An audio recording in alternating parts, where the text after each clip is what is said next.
Күздүн келиши менен өлкөбүзгө той топур кучагын жайып, жуманын эс алуу күндөрүн мындай эле коюңуз, Кудайдын куттуу күнү той өтөт. Мындай тойлордо албетте бодо малдар 2-3 союлса, ал эми ача тояктардын катарына кирген кой баласы 15 20 союлган учурлар дагы кездешет. Эми дал ушундай жамандык жакшылык, ар бир жамандык жакшылыктын чыгымдарын эсептей турган болсок, алды 10 000 деген долларды чапчы турган болсо, арты жок эле дегенде 2-3 000 долларга чейин жеткенин көрүп келебиз. Той болсо када болот, эми бирөө сүйүнүп той берип жатса, анын кекиртегинен өткөн тамак ашты эсептемек белек дейин десең, куру намыс үчүн карыздап, ошол эле учурда бирөөдөн насыя алып той өткөргөн адамдар дагы кездешет. Албетте мындай көрүнүштөрдүн арты өкүнүчтүү аяктап, көп учурларда үстүндөгү үйүнөн же болбосо үй ичиндеги, үй бүлө ичиндеги ынтымактар дагы ажыраганын көрүп келебиз. Саламатсыздарбы? НТС телеканалынын түз эфиринде Ар тарап программасы, анын алып баруучусу мен Айбек Бийбосунов. Биз 40 мүнөт бою дал ушул той топурдагы ысырапчылык жөнүндө сөз кылабыз. Бизден алыстабай бирге болуңуздар. Анда урматтуу телекөрүүчүлөр, биздин студияга келген коноктор менен дароо тааныштырып баштасам, азыркы учурда менин оң жагымда дал ушул ысырапкорчулук маселесин көп жылдардан бери кабыргасынан коюп келген журналист агабыз Султан Жумагулов. Ал эми менин сол жагымда дал ушул ысырапкорчулук маселесин жогорку кеңештин дубалдарына чейин көтөрүп, ал жерден дагы бир катар мыйзамдарды демилгелеген Эмил Токтошов, жогорку кеңештин депутаты. Биздин 3-чү коногубуз Ош областынын Кара Суу районунун Мамажан айылынын тургуну. Бул айыл жөнүндө дагы урматтуу алдыда сөз кылабыз. Кубаныч Жамбаев мырза. Ал эми биздин 4-чү коногубуз дал ушул ысырапкорчулукка каршы топтун мүчөсү Сүймөнкул Идрисов мырза. Урматтуу коноктор, биздин студияга кош келипсиздер. Келип бергениңиздер үчүн баардыгыңыздарга ыраазычылык билдиребиз. Анда талкуучту баштай берсек, эң биринчи эле суроо Султан агай сизге болсун. Эми бул маселени сиз быйыл жакында эле биринчи жолу көтөрүп жаткан жоксуз, буга чейин дагы көтөрүп келесиз. Негизи маселени көтөрүшүнүн башкы себептери эмнеден болуп атат? Эми барыбыз мына өзүң айткандай, жума сайын 2-3 жерге чейин тойго барабыз. Кээде үй бүлөнүн бирөөсү бир тойго, экинчиси башка тойго кетет да. Мен тойго, ашка каршы эмесмин, этке да каршы эмесмин. Бирок мен жанагы ашыкча чыгымдарга каршымын. Муну мен эч жактан бери жасап келаткам, дагы эле жасап берем. Эми мен мурда ойлочумун, ушул нарын жергесинде эле 10-15 кой соет десем, чүйдө деле ошол болуп калыптыр, кеминде деле көлдө деле ошондой болуп калыптыр да. Мени ошол биз өзүбүздүн кыргыздар капитализмге киргенибизди дагы эле сезбей аткан окшойбуз да. Мисалы биз акчабызды ошол бир жыл иштеп тапкан бурчак өстүрөбүзбү, эгин өстүрөбүзбү, мал өстүрөбүзбү, ошонун баарын могу кара курсакка жумшап, дагы башка жакка жумшап, туалетке ачык айтканда. Анан таратып кетип, тойдун күнөөкөрлөрү болгон. Мисалы үчүн, эки бала үйлөнүп атса, алар ар жакта эле калат.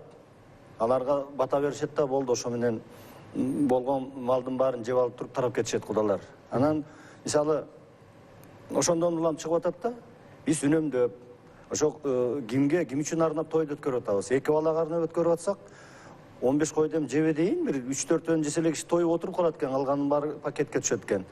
Анан калганын бир ошо койлордун акчасын эки балага берсе, деп мындай өзүм кыялданып атам да.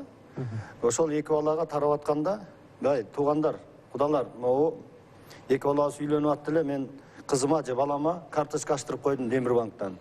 Мынакей карточкасы, ичи бош.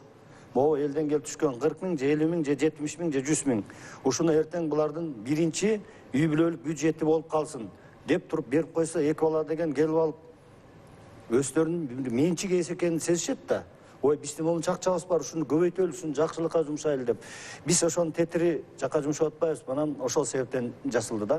Султан агай, ушул жерден дагы бирөө суроо берип коюшум керек. Анткени сиздин пикириңизге дагы каршы чыккан адамдар болуп атат, алар жазып атат. Эми Султан Жумагулов, мындай өлкөдө мындан чоң окуялар болуп атса, эмнеге эле биздин тамак ашыбызга көз артып калды дегендер болот да. Биз үчүн канчалык коркунучтуу ушул ысырапкорчулук? Мен аны окудум. Теге чоң саясий окуялар болуп атса, Султан Жумагулов каякта тойлорду жасап элдин көңүлүн алакты кылып атат депчи. Чоң саясий окуялары бул жана Белиз анан бирдеме ушул сыяктуу окуялар го, конституция. Саясий процесстер Кыргызстанда жүрүп аткан, жүрө берет, мындай ызычуулар боло берет.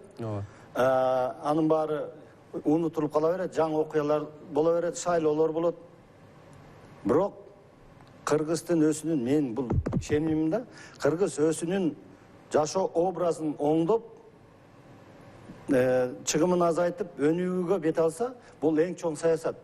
Парламенттеги саясат. Мисалы, мен тарыхтан 3 эле мисал келтирейин. 17-жылында орустар отуруп калган.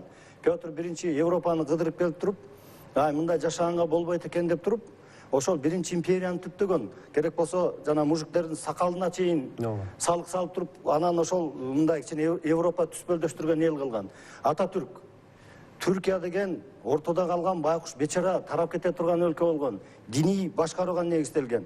Ал дагы Ататүрк европалаштырып, билимди, рынокты киргизип туруп, Түркия азыр эмне деген мамлекет болуп атат. Үчүнчү Сингапур. Биз сыяктуу эл көчөгө түкүргөндөргө $500, кагаз ыргыткандарга $500 берип отуруп, 30 жылдын ичинде Сингапур тарап чачырап, ар кайсы тилде сүйлөгөн өлкөнү деген азыр Азиянын илбириси жолборусу кылып койду. Түшүнүктүү болдуңуз. Эми суроомду сизге эмне сизге берейин. Эми буга чейин ал ушул маселени жада калса мыйзамдаштырып, кандайдыр бир чек коюуга аракет кылдыңыз, бирок тилекке каршы бул мыйзам долбооруңуз өтпөй калды. Бул мыйзамды демилгелеп чыгууда кандай, мисалы токтотууга кандай рычагдар деп айтабызбы, ошондой түрткү болгон да? Кутмандуу кечирлер менен биз депутаттар тобу Аида Салянова баш болгон жана мен ушул жылдын башында ушул Кыргызстанда када салтанаттардагы ысырапчылыкка жол бербөө үчүн мыйзам долбоорун даярдап чыкканбыз.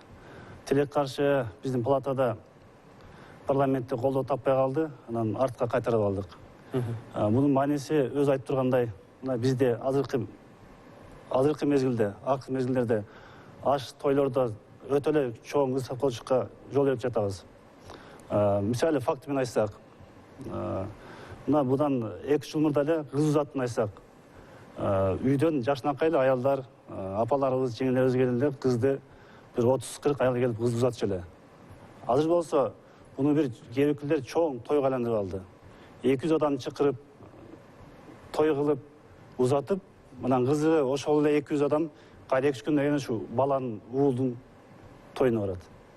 Эмин мырза, бул мыйзам долбооруңуз ишке ашкан күндө дагы кандайдыр бир аткарылбай калбайбы? Анткени кантип барып, мисалы бирөө той берип атса, кантип барып ал жерде келген кишилердин санын санайбыз же болбосо канча жылкы сойдуң деп эттерин эми таразага тартпайбызга? Ишке ашуу долбоору кантип ишке ашыш керек эле? Негизи сиздин оюңузча аткарылышы керек эле? Биздин жазган мыйзамда биз эми туура мамлекеттик кызматкерлерге гана таанып берген, жалпы берген эмес.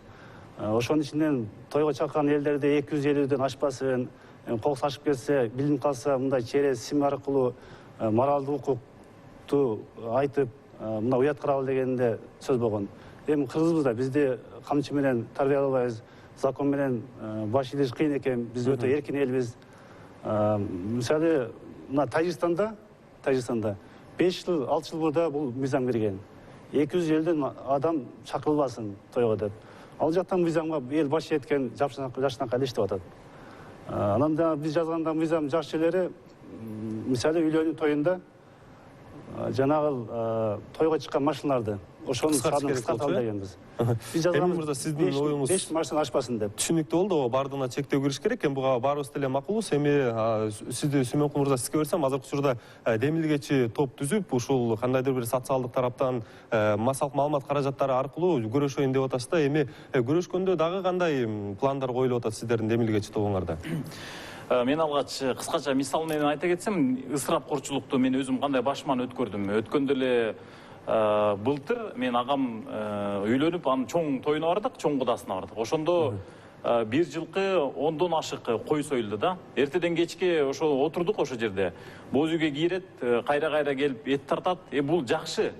Тамак тартканы, ошо сыйлаганы жакшы, бирок ошо жерден эт жеп атып ушунчалык ысырап, мына агай айтып кеткендей, пакет көтөрүп, эттерди көтөрүп кетишти да. Эми ушундай ысырапкорчулук биз кадам сайын жолугуп атабыз ушул нерсеге. Ошол эле үйлөнүү тоюнда, ошол эле кыз узатууда, ошол эле кафе ресторандарга той бергенде, андан сырткары үйлөнүү тоюнда, мисалы түндүктө көбүнчө Чүй, Ысык көл, Талас жана ушул нарында өзгөчө ушул тоюнда, той учурунда кудага тосууда же ошол учурда бир кол чайкатуу деген жаңы салттар чыкты, түштөлдүрүү деген бир жаңы салттар чыкты. Ал эми ушул нерсе бизге аябай чоң көйгөй болуп атат. Ал эми түштүктө жаштар жана катар тизилген унаалар менен ушул кортеждер менен атайын үйлөнүү үлпөттөрүн өткөрүп, ал жакта да ушул модага айланып кетти да. Мына ушул нерсени биз жаштар чайкабай койсо же болбосо түштөнтпөй койсо кудалар таарынып атпайбы? Эми биз туура эмес жакшы кудаларга түшкөрбөй атабыз депчи. этнографтар деле айтып атат, бул эч кандай бизде салтыбызда жок эле депчи. Илгери тарыхчылардын айтымында буну менен бир кылымдан бери күрөшүп келатышат. Негизи эле ушул боюнча талкуулар жүрүп, бирок мына ошол эбегейсиз күчтүү СССР дагы бул нерсени баса албай койдук, бир кайрадан көтөрүлдү. Эгемендүүлүк алганда бизде эркиндик келди. Биз кайрадан ушул жаңы салттарыбызды ойлоп чыгып, улам салт үстүнө кошулуп атат. Буну биз салт деп билбейбиз, бирок ошол салт катары биз ойлой беребиз. Эми бузга биз каршы чыгып, муну биз бир жылда, 2 жылда токтото албайбыз, бирок биздин келечек үчүн, жаштар үчүн биз ушуну бир ысырапкорчулукту биз азайтсак, ошол кудага союлгон ондогон ача тояктарды, жылкыларды, ошолорду бир азайтсак, жана Кытайдын арзан кийимдерин, калпак жоолуктарын азайтып, ошону балким акчалай түрдө Султан ага айткандай бир капитал кылып жаштарга беребизби, же болбосо жаштарды барып саякаттап эл көрүп келгиле, Европаны көрүп келгиле, же болбосо билим алгыла, англис тилин окугула, башка тилин окугула деп мисалы ошондой багыт берсе, биздин ошо келечекке, биздин мамлекеттин өнүгүшүнө бул жаштар ошол негизги күч да. Ошон үчүн биз ушундай демилге топ түзүп атабыз жаштар менен. Аны акырындан түшүндүрүү иштери менен, адамдардын ошо аң сезимине таасир этүү менен ошол биз азайтсакпы деп ойлоп атабыз. Азырынча ошол акциялар менен, бир флешмобдор менен, социалдык түйүндөр аркылуу жана массалык маалымат каражаттарынын жардамы менен бир иш кылсакпы деп атабыз. Бирок агай айтып атат, биз депутаттар өзүбүз токтото албай калдык депчи. Мыйзамга баш ийдире албай атабыз деп. Бирок менин оюмча, мен сиздин оюңузга кошулбайм. Мыйзамдын негизинде бир акыр түбү бир мыйзам чыгарып, ошонун негизинде бир байлаш керек. Анткени азыр биз мыйзамдуу мамлекетте жашап атабыз. Туурабы? Түшүнүктүү. Урматтуу коноктор, урматтуу телекөрүүчүлөр, азыр бизде чакан жарнамалык түрмөк бар экен, андан кийин анан талкуубузга кайтып келебиз. Дагы бир жолу саламатсыздар, урматтуу телекөрүүчүлөр. Азыркы учурда сиз НТС телеканалынын түз эфиринде Ар тарап программасын көрүп. Бүгүн биздин темабыз жамандык, жакшылыктагы ысырапкорчулук.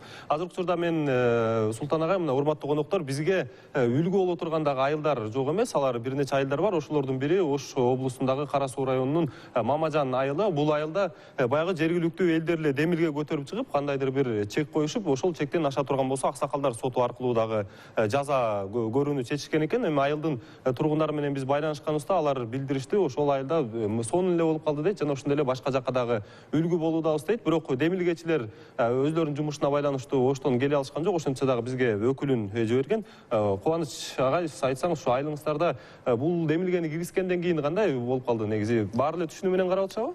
Жакшы, саламатсыздар. Айбек, мен сиздин бул чыгармаңызга аябай жакшы каалоорумду тилеймин.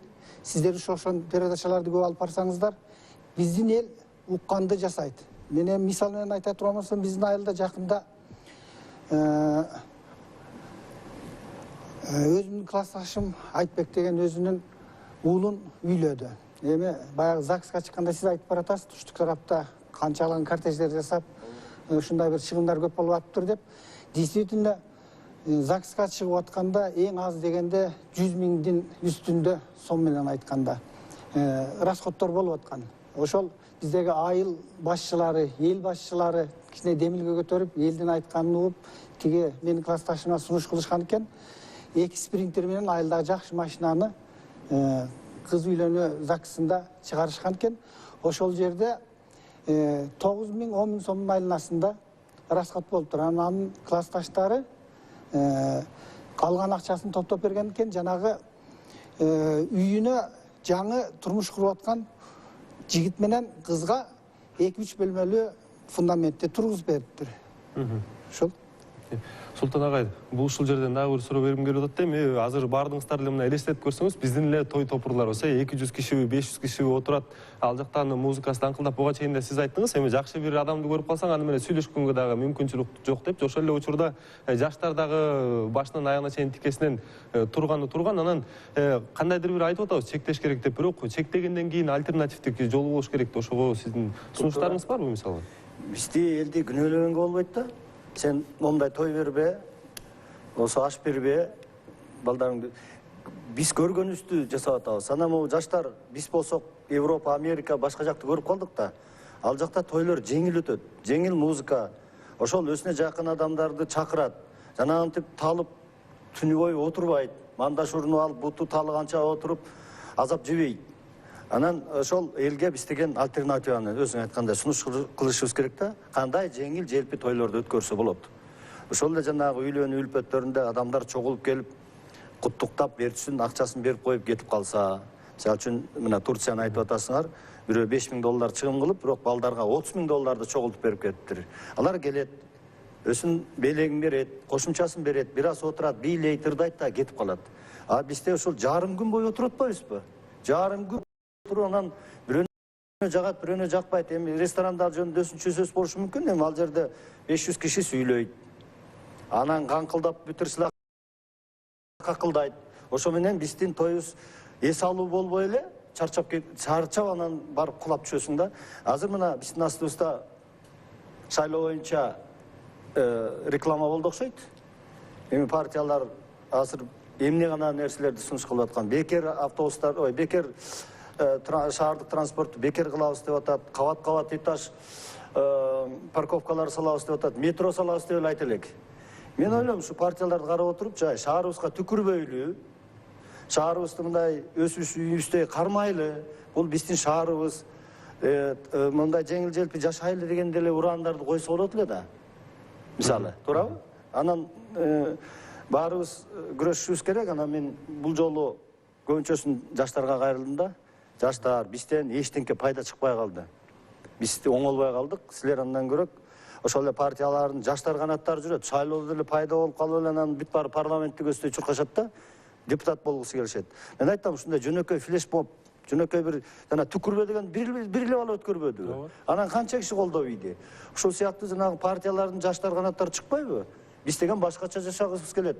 Эй, улуулар, курсаңарды ойлобой, бизди ойлогула деп чыкса, биз деле уялабыз да.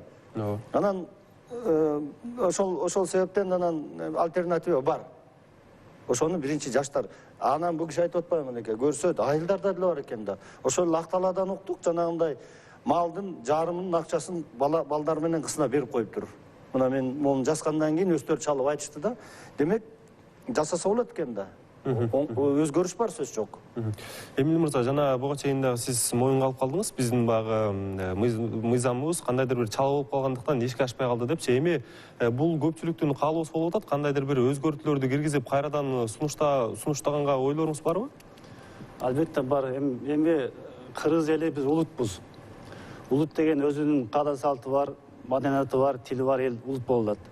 Биз ушу атабыздан калган каада салтты сакташыбыз керек. Бизден кийинки урпактарга өткөзүп бериш керек.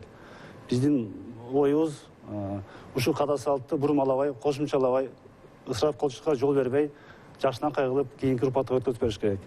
Өзүңөр көрүп атасыздар, мына мисалы айылда айтты, мына демнегечилер чыгып атат.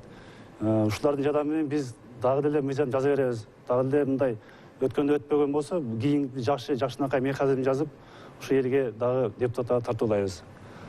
Жана оюн бөлүп койдуңуз, үйлөнүү той боюнча. Мына мисалы Ошто күнүгө бир 15-20дан ашык үйлөнүү той болот экен. Ал жерде эми көбүнчө райондордон келип ошол жерде той өткөрөт. Жанагы коштоо машиналар күнүгө бир эле тойду 15тен кем эмес машина коштойт. Барды чоң жиптер көчөгө чыгып алат, көчөнү толук жаап коет. ГАИ да жетет, ал жетпейт. Канча экономикалык зыян келтирип атат. Ал себеби айыппул тоготпойт, арзан. Вот ушуну биз жазганбыз 5те машина ачпасын деп. Бул бизге керек мыйзам. Баары колдоп атат. Анан сырткары жана айттыңыз го, бир жакшынакай механизмдерди ойлоп табыш керек. Биз көп жолу дискуссияга барып, көп адамдар менен учурашып, сүйлөшүп, талкууладык. Ошондон бир кызык окуя болду. Бир жерге барсак, бир тамада келип биз менен сүйлөшүп калды. Тамада өзү айтты, мен да замын дейт. Мен макулмун.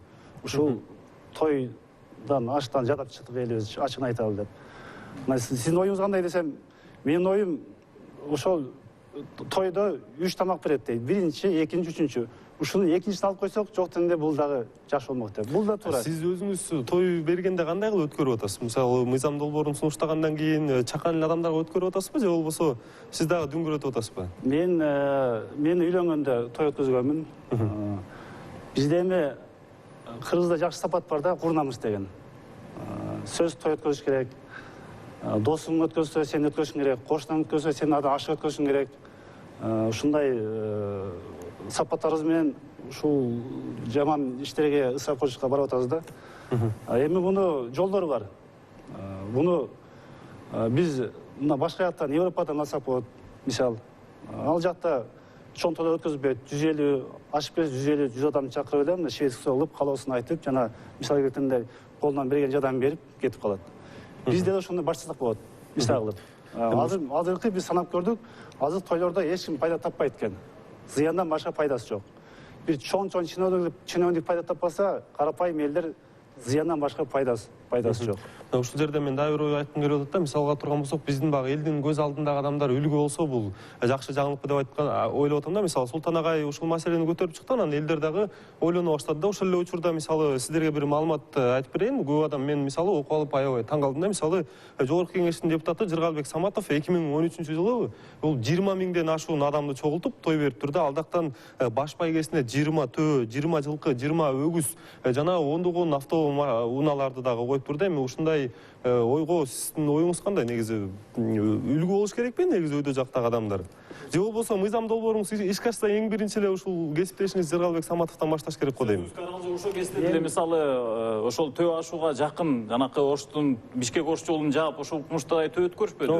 Ошондо деле кайра эле карганын көзүн чукуп айтып болду, биринин артын бири кайра жаап койду да.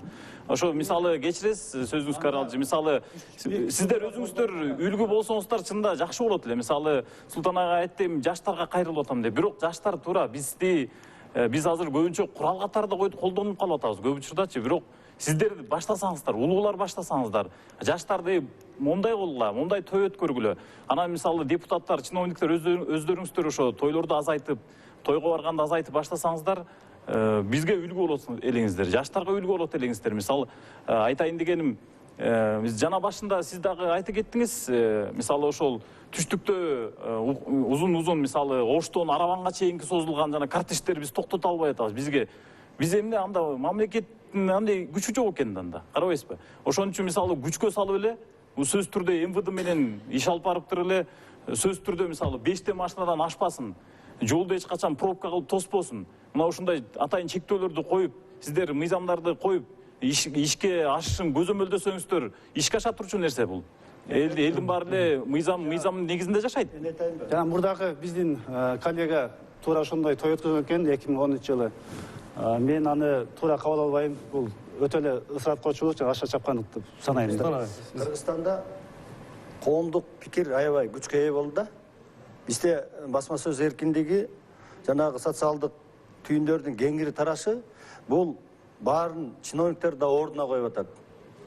Туурабы? Ичип жегендерди жосо тиги эме буска тиги эреже бускандардын баарын чыгарып алып туруп жазасын колуна берип атат. Бизде өнүгүү сөз жок болот. Анан жанагындай кортеждер Бишкекте деле болгон. Анан бара жана коомдук пикир менен адамдарды өздөрү түшүнүп калды. Өздөрү мисалы бүгүн эч кимди тоготпой 40 машина менен кетип атса, эртеси күнү өзүнүн машинеси менен 40 машинанын эмесинде тыгынында калып атат да. Анан бул эми азыр Ошто деле өтөт булчу. Кетет. Мисалы 90-жылдар менен эсимде эл чала тойт болгон, ачка болгон. Жанагындай үстөлдүн үстүнө эмне койсо ошонун баарын шыпырып кетчү. Азыр жанагы ресторан жөнүндө айтылып атпайбы? Биринчи, экинчиси ичилбей калды. Адамдардын көзү курсагы тойду. Билбейм, бирок анан ошол жана үстөл бирок ичилбесе да коюлуп атат да. Коюлуп атат, анан ошонун баары жугундуга кетип атат. Башка жакка кетип атат. Көтөрүп кетип атабыз, холодильникте калып атат, чирип атат деп эл ток болду азыр. Токчулук болуп калды. Анан эми эл ошол көзү пейли курсагы тойгондон кийин эми ошол арткан акчасын акырындык менен өнүүгө жумшай башташ керек. Болгон ошол. Мага бирөө жазыптыр. Ой, сен жасап эле атасың, эчтеке көз көргөн жок. Биз жаса беребиз, ушинтип мондай сен берүүлөрдү өткөрө бересиң. Эртең 100 киши укса, ошонун 10 киши жасайт. Ошентип эле оңолуп кете беребиз. Болгону бул процессти тесттетишибиз керек да. Мен ошону гана. Бизде азыр Сүймөнкул мырза сөзүңүзгө аралжы. Бизде дагы бир жарнамалык түрмөк бар экен. Андан кийин анан талкуубузга кайтып келип, сизге дагы сөз берилет.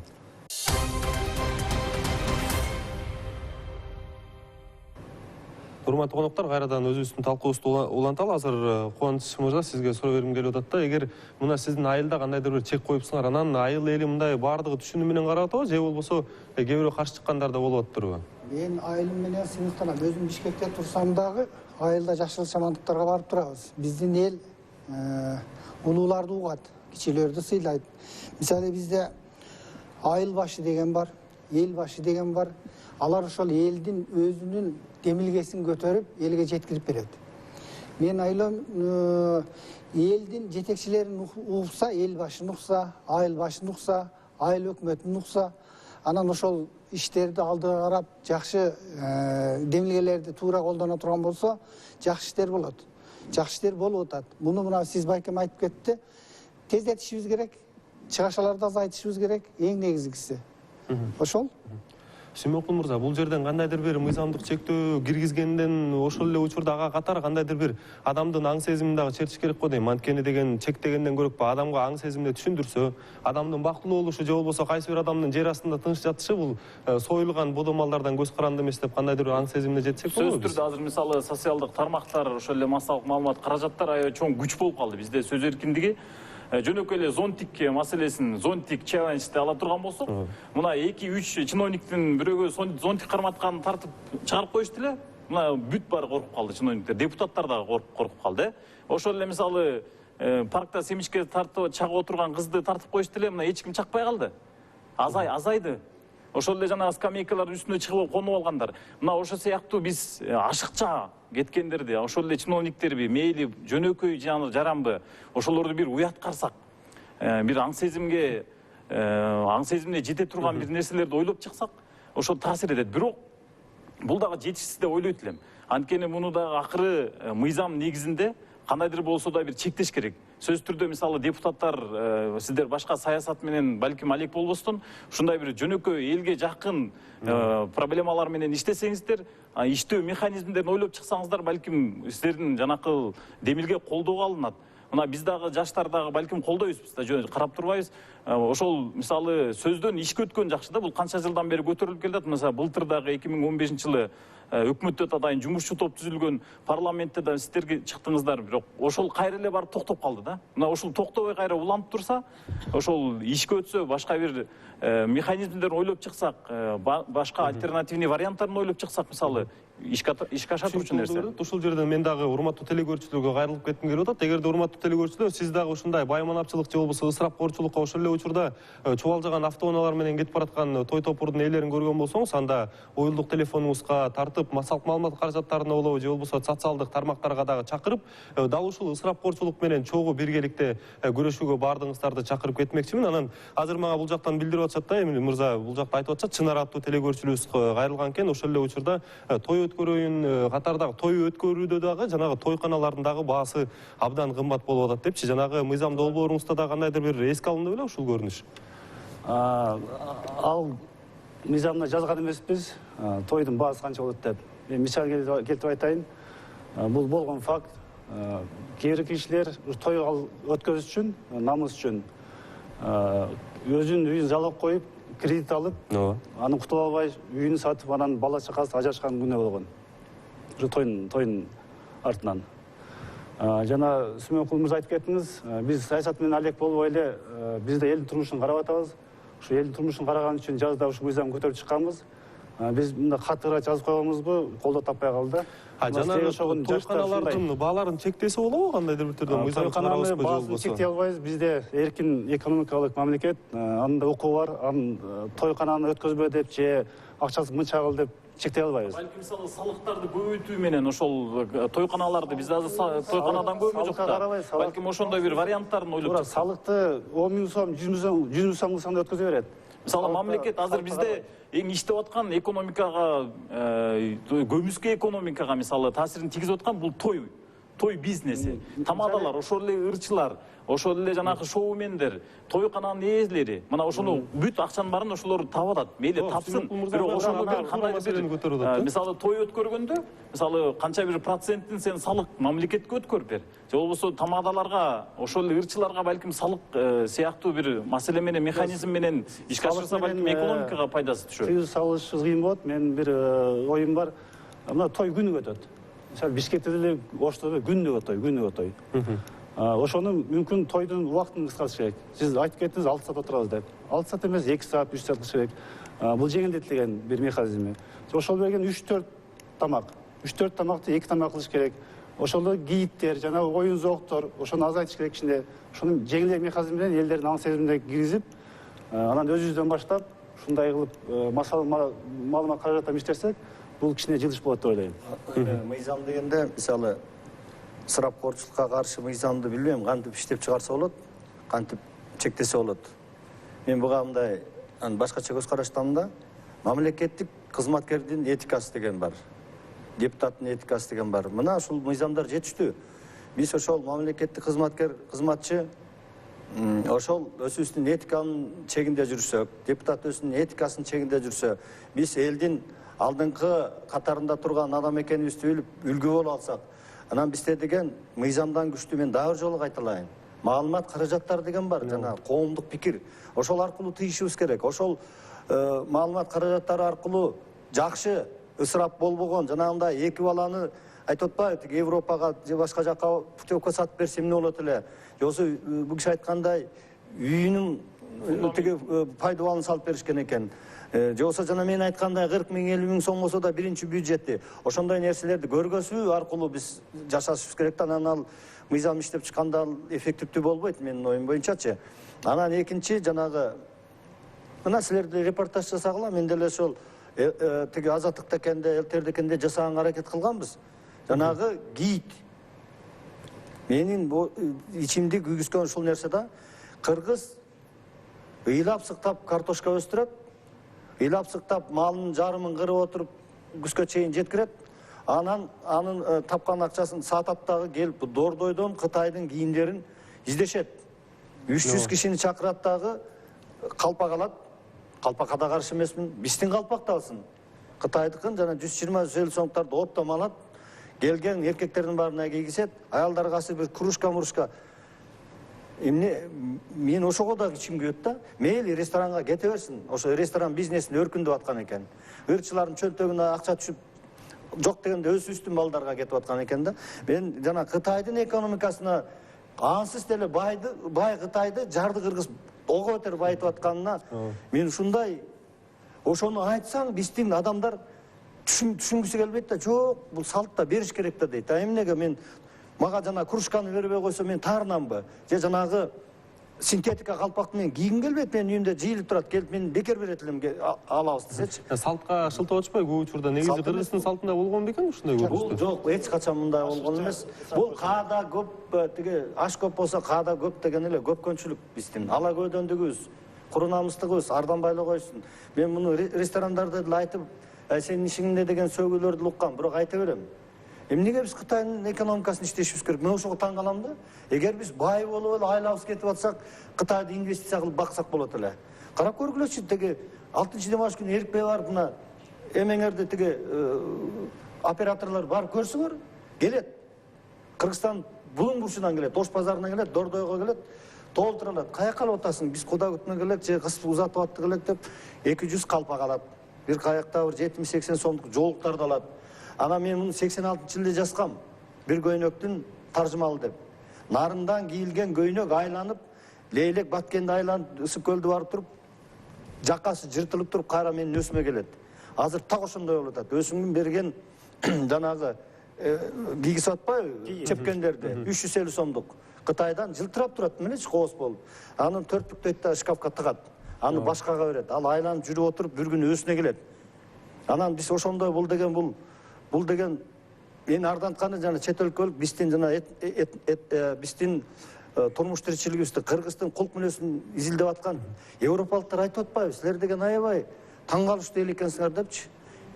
Абдан примитивдүү аң сезимде эл экенсиңер дегенде мен ошону чычалап туруп жаздым жанагынчы. Силер ошол өзүңөр бай эмес экенсиңер, анан келип алып туруп, анан жанагындай бир отуруп алып, 15 саат отуруп алып, эт жейт экенсиңер, анан Кытайдын кийиттерин жийип алып туруп, таратат экенсиңер.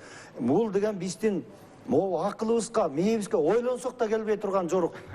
Деп атпайбы? Мени арданткан нерсе ошол болуп атат. Ошол нерсе, ушул ар бир кыргыз арданышыбыз керек болуп атат. Эмнеге мен тиги куурап, эмне үчүн балам деген контрагын төлөй албай жүрөт, а мен болсом 300 кишиге. Даже момундай окуя болгон. Мен баламды сөзүңүздү бөлө турган болуп калдым, анткени мага айтып атышат, жарнамалык түрмөк бар дейт, андан кийин анан талкуубузга кайрадан кайтып келели. Мындан өткөн жардыма жок болду.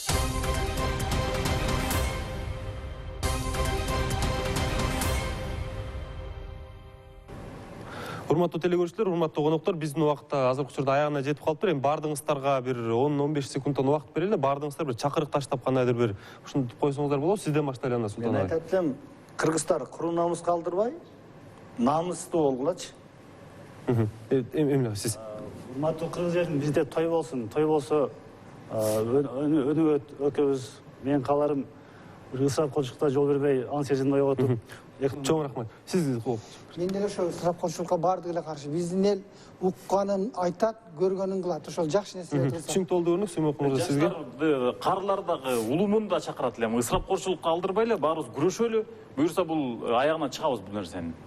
Урматтуу коноктор, урматтуу телекөрүүчүлөр, мен ушул программабыздын аягын буга чейин кабарладык. Султан Жумагулов агайыбыз бир макала жазган. Ошол макаладагы бир сүйрөм менен бүтүрөйүн деп чечтим да. Султан агай минтип жазат.